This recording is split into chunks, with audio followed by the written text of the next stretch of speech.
ಈಗ mother promise cinema release ಆದ ದಿನದಿಂದ ಧನಂಜಯ್ ಅವರ ಹಳೆ ವಿಡಿಯೋಗಳು, ಕೆಲವು ಒಬ್ಬ ನಟನ ಬಗ್ಗೆ ಮಾತಾಡುವಂತ ಹಳೆ ವಿಡಿಯೋಗಳು ಎಡಿಟ್ ಆಗಿ ಬೇರೆ ಬೇರೆ ರೀತಿ ಬಿಂಬಿಸುವಂತ ಒಂದು ಕೆಲಸ ಆಗ್ತಾ ಇರುವಂತದ್ದು.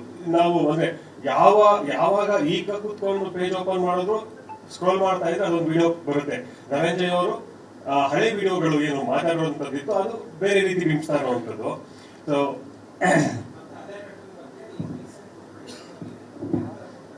ಓಕೆ, ಅದು ಅಂದ್ರೆ ನೀವು ದರ್ಶನ್ ಸರ್ ವಿಚಾರ ಕೇಳ್ತೀರ, ಸ್ಟ್ರೇಟ್ ಆಗಿ ಕೇಳಿ. ಇದೇನಾಗುತ್ತೆ ಗೊತ್ತಾ, ಫಸ್ಟ್ ಒಂದು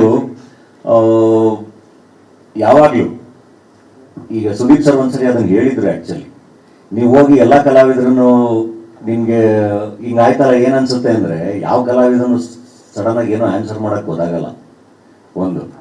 ಸೊ ಹೌದು, ಇವಾಗ ನೀವು ಹೇಳ್ತಿರೋದು ವಿಡಿಯೋ ನಾನೀಗ ಮೊನ್ನೆ ಆಕ್ಚುಲಿ ನಮ್ಮ ರಂಗನಾಥ್ ಭರದ್ವಾಜ್ ಸರ್ ಕೇಳಿರೋದಕ್ಕೆ ಹೇಳ್ತಿದ್ದೀರಲ್ವಾ.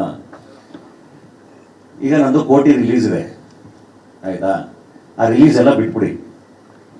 ನನಗೆ ಈಗ ನಾನು ಪೂರ್ಣ ನನಗೆ ಬಹಳ ಇಷ್ಟ. ನಂದು ಒಂದು ಅಣ್ಣ ತಮ್ಮನ ಸಂಬಂಧ ಎಲ್ಲ ಇದೆ. ಅವನು ಸೂಪರ್, ಅವನು ಇದು ನಾವು ಬಹಳ ಎಮೋಷನಲಿ ಕನೆಕ್ಟೆಡ್ ಎಲ್ಲ ಇದೆ ನನಗೂ ಪೂರ್ಣಂಗೆ ಅಲ್ವಾ. ಸೊ ನಿಮಗೂ ಇರುತ್ತೆ, ನಿಮ್ದಾರೋ ಫ್ರೆಂಡ್ಸ್ ಇರ್ತಾರೆ, ನಿಮ್ದಾರೋ ಅಣ್ಣ ಇರ್ತಾರೆ, ನಿಮ್ದಾರೋ ತಮ್ಮ ಇರ್ತಾರೆ, ಎಲ್ಲ ಇರ್ತಾರೆ. ಅವರು ಯಾವುದೋ ಒಂದು ಪರಿಸ್ಥಿತಿಗೆ ಈ ತರ ಸಿಗಾಕೊಂಡಾಗ, ಅದು ಗೊತ್ತಿದ್ದಾಗಿದೆಯೋ ಗೊತ್ತಿಲ್ಲದೆಲ್ಲ ಆಗಿದೆಯೋ, ನಿಮ್ಗೆ ಕೋಪ ಬರಲ್ವಾ? ನಿಮ್ಗೆ ಬೇಜಾರಾಗಲ್ವಾ? ಆಗತ್ತೆ ತಾನೆ? ಹೆಂಗ್ ರಿಯಾಕ್ಟ್ ಮಾಡ್ತೀರ ಅವಾಗ? ಬೇಜಾರಾಗತ್ತೆ ತಾನೆ, ದುಃಖ ಆಗತ್ತೆ ತಾನೆ, ಎಲ್ಲರೂ ಆಗುತ್ತೆ ತಾನೆ. ಹೆಂಗೆ ನೀವು ರಿಯಾಕ್ಟ್ ಮಾಡೋಕ್ಕಾಗುತ್ತೆ? ಅದೇ ತರನೇ ಎಲ್ಲರೂ ಹೇಳಿರ್ತಾರೆ. ಪರ್ಸನಲಿ ಸುದೀಪ್ ಸರ್ ಇಂದ ಹಿಡಿದು ಶಿವಣ್ಣ ಇಂದ ಹಿಡಿದು ಇಂಡಸ್ಟ್ರಿಲಿ ಎಲ್ಲರೂ ಬೇಜಾರೇ ಮಾಡ್ಕೊಂಡಿರೋದು, ಹಿಂಗೆ ಆಗ್ಬಾರ್ದಾಗಿತ್ತು ಅಂತ ಎಲ್ಲರೂ ಬೇಜಾರೇ ಮಾಡ್ಕೊಂಡಿರೋದು. ಯಾರು ಏನು ಅದನ್ನ ಯಾರು ಸೆಲೆಬ್ರೇಟ್ ಮಾಡೋದಲ್ಲ. ಹಂಗಂತ ಯಾರೂ ತಕ್ಕಂತ ಸಪೋರ್ಟ್ ಮಾಡ್ಕೊಳಕ್ಕಾಗಲ್ಲ ಅಲ್ವಾ ಆ ಥರ ಸಿಚುವೇಶನ್ ಅಲ್ಲಿ. ಸೊ ಅದಕ್ಕೆ ಕಾನೂನಿದೆ, ಇನ್ನೊಂದಿದೆ, ಮತ್ತೊಂದಿದೆ, ಅದನ್ನೇ ಮಾತಾಡಿರ್ತೀವಿ. ಅದನ್ನು ಮತ್ತೆ ಬೇರೆ ಬೇರೆ ಬೇರೆ ಬೇರೆ ತರ ಅದನ್ನ ಕನ್ವೆ ಮಾಡಿರ್ತಾರೆ. ಆ್ಯಂಡ್ ರೀಸೆಂಟ್ ಆಗು ಅಷ್ಟೇ, ಈಗ ಆ ಪ್ರಶ್ನೆ ನನಗೆ ಬರುತ್ತೆ ಅಂತಲೂ ಗೊತ್ತಿರಲಿಲ್ಲ. ಸಡನ್ ಆಗಿ ರಂಗನಾಥ್ ಭರತ್ ಸರ್ ಕೇಳಿದಾಗ ನಾನೇನು ಯಾವುದನ್ನು ಸಪೋರ್ಟ್ ಮಾಡಿಕೊಂಡು ಎಲ್ಲ ಮಾತಾಡಿಲ್ಲ, ನನ್ನ ಪ್ರೀತಿನ ನಾನು ಮಾತಾಡಿರೋದು. ಅಂದ್ರೆ ನನ್ನ ಕೈ ಏನ್ ಮಾಡಕ್ ಸಾಧ್ಯ? ಇವಾಗ ಟೈಮ್ ಟ್ರಾವೆಲ್ ಅವಕಾಶ ಸಿಕ್ಕರೆ ನಾನು ಚೇಂಜ್ ಮಾಡ್ತೀನಿ ಅಂತ ಹೇಳಿರೋದು. ಅದ್ ಬಿಟ್ಬಿಟ್ಟು ಇವಾಗ್ಲೂ ನಾನು ಇದೇ ಹೇಳೋದು, ಅಂದ್ರೆ ಅದೇನಾಗಿದೆ ಕಾನೂನಾತ್ಮಕವಾಗಿ ಏನಾಗಬೇಕು ಅದಾಗಿ ಅದರಿಂದ ಎಲ್ಲ ಚೆನ್ನಾಗಾಗಿ ಆಚೆ ಬಂದು ಅದು ಖುಷಿನೇ ಆಯ್ತು. ಅದಕ್ಕೆ ಅಂತಾನೆ ಒಂದು ಸಿಸ್ಟಮ್ ಇದೆಯಲ್ಲ, ಅದನ್ನ ದಾಟ್ಕೊಂಡೇ ಬರ್ಬೇಕು ನಾವು ಯಾವುದೋ ಒಂದು ಸಿಚುವೇಶನ್ ಅಲ್ಲಿ ಸಿಗಾಕೊಂಡಾಗ. ಸೊ ಯಾರಿಗೂ ಪ್ರೀತಿ ಇಲ್ಲ, ಇನ್ನೊಂದಿಲ್ಲ, ಮತ್ತೊಂದಿಲ್ಲ ಅಂತಲ್ಲ. ಅಂಡ್ ಒನ್ಸ್ ಅಗೇನ್ ನಾನು ಇದನ್ನು ಮತ್ತೆ ಹೇಳಕ್ ಇಷ್ಟಪಡ್ತೀನಿ, ಇದೂ ಅಷ್ಟೇ. ಇವಾಗ ಈ ಪ್ರಶ್ನೆ ಬಂತಲ್ಲ, ಇದಕ್ಕೂ ನಮ್ಮ ಸಿನಿಮಾಗಳಿಗೂ, ಸಿನಿಮಾ ಇನ್ನೊಂದಕ್ಕೂ ಮತ್ತೊಂದಕ್ಕೂ ಎಲ್ಲ ಸಂಬಂಧ ಇಲ್ಲ. ಕೆಲಸಗಳಿಗೂ ನಾವು ಮಾಡ್ತಿರೋ ಸಿನಿಮಾಗಳಿಗೂ ಇದಕ್ಕೂ ಸಂಬಂಧ ಇಲ್ಲ. ಅದನ್ನ ಮತ್ತೆ ಇಟ್ಕೊಂಡು ಇಲ್ಲ ಇವಾಗೇನೋ ಇವರು ಅಪೀಸ್ ಮಾಡಕ್ ಟ್ರೈ ಮಾಡ್ತಿದ್ದಾರೆ, ನೋ ಇಲ್ಲ. ನಮಗೆ ಪರ್ಸನಲ್ ಆಗಿ ನಮ್ಗೆ ಏನ್ ಎಮೋಷನ್ ಇರುತ್ತೆ, ನಮ್ಗೆ ಏನ್ ಸಂಬಂಧಗಳು, ಒಬ್ಬ ಅಭಿಮಾನಿಗೂ ಒಬ್ಬ ಕಲಾವಿದರಿಗೂ ಏನ್ ಸಂಬಂಧ ಇರುತ್ತಲ್ಲ, ಹಂಗೆ ಕಲಾವಿದರಿಗೂ ಅದೇ ತರದ ಸಂಬಂಧ ಇರುತ್ತೆ, ಅದೇ ತರದ ಕನೆಕ್ಷನ್ ಇರುತ್ತೆ.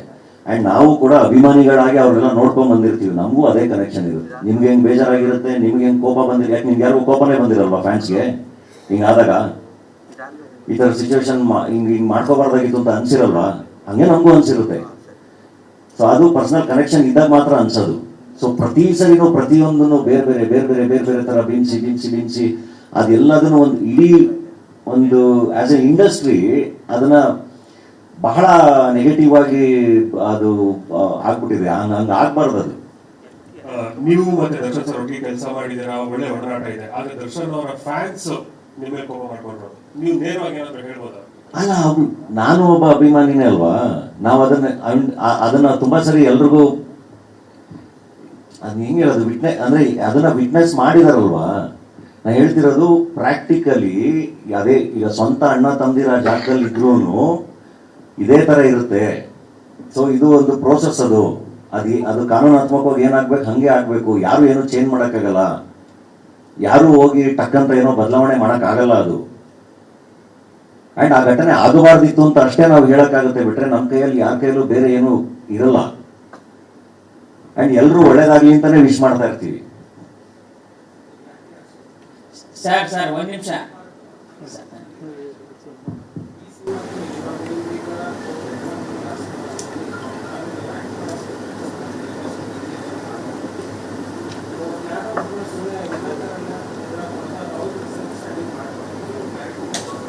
ಅದೇ ನಾನು ಯಾರನ್ನು ಅದಕ್ಕೆ ಕ್ಲಾರಿಟಿ ಹೇಳಿದ್ದು.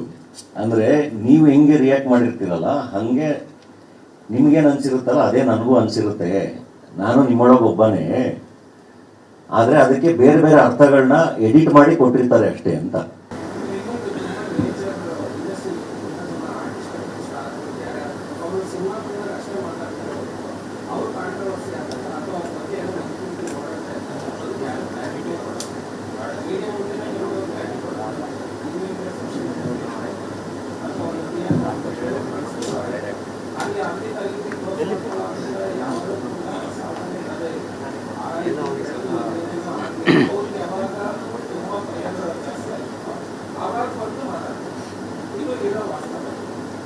ಅಲ್ಲ ಏನಾಗುತ್ತೆ ಗೊತ್ತಾ, ಈಗ ಮಾತಾಡ್ತಾ ಅದಕ್ಕೆ ಮತ್ತೆ ಇನ್ನೊಂದಿಷ್ಟು ಅರ್ಥಗಳು ಅನ್ಕೋ, ಅದಕ್ಕೆ ಎಲ್ಲರೂ ಸುಮ್ಮನಾಗ್ಬಿಟ್ಟಿದ್ದಾರೆ. ಬಟ್ ಐ ಥಿಂಕ್ ಅಲ್ಲಲ್ಲೇ ಕ್ಲಾರಿಫಿಕೇಶನ್ ಕೊಡೋದು ಭಾಳ ಇಂಪಾರ್ಟೆಂಟ್. ಅಂಡ್ ಅಂದ್ರೆ ಇದನ್ನ ಮುಗಿಸ್ಬಿಡ್ತೀನಿ. ನಾ ಹೇಳೋದ್ನಲ್ಲ, ಪರ್ಸನಲ್ ಆಗಿ ಶಿವಣ್ಣ ಎಷ್ಟು ಸರಿ ಬೇಜಾರು ಮಾಡ್ಕೊಂಡಿದ್ದಾರೆ, ಸುದೀಪ್ ಸರಿಂದ ಹಿಡಿದು ಎಲ್ಲರೂ ಬಹಳ ಪ್ರೀತಿಯಿಂದ ಬಹಳ ಬೇಜಾರು ಮಾಡ್ಕೊಂಡು ಹಿಂಗೆ ಆಗ್ಬಾರ್ದಾಗಿತ್ತು ಅಂತ ಎಲ್ಲರೂ, ಆಯ್ತಾ. ಸೊ ದಯವಿಟ್ಟು ಯಾರೂ ಅದನ್ನ ಬೇರೆ ಥರ ತಗೊಂಡು ಹಾಗೆ ಮಾಡಬೇಡಿ. ಅದು ಸ್ವಲ್ಪ ನಾವು ಪ್ರಾಕ್ಟಿಕಲ್ ಆಗಿ ಯೋಚನೆ ಮಾಡ್ಬೇಕು ಯಾವಾಗ.